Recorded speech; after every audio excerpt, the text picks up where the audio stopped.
Хероин, кокаин, секаков вид на алкохол, комар.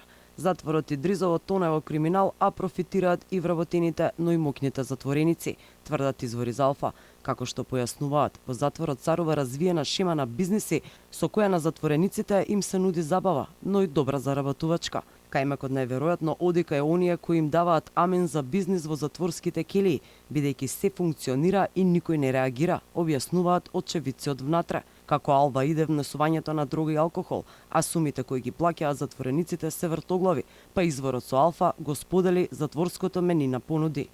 Внесување на жесток алкохол 3000 денари, вино 2000 денари, внесување на 100 грама марихуана чини 500 евра, на 100 грама хероин е 800 евра, за 100 грама кокаин е 1000 евра. Освен дрога и алкохол има цена и за мобилни телефони.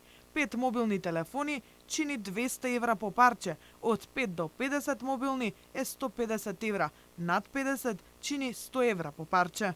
Затворениците освен со дроги и алкохол имаат уште една забава – спортска облажувалница која благодарение на 6 до 7 службеници функционира перфектно, тврдат извори од таму. Според информациите, тројца осуденици, татко и двајца синови имаат развиено мрежа на спортско обложување, а вработените во затворот се задолжени за внесувањето на влоговите и исплатата на добивките.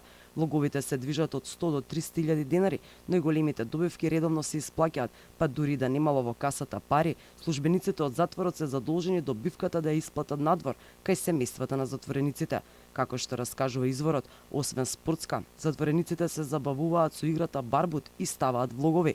За да може да се коцкаат цела вечер, задолжениот службеник им наплаќа по 100 евра, појаснуваат изворите од затворот.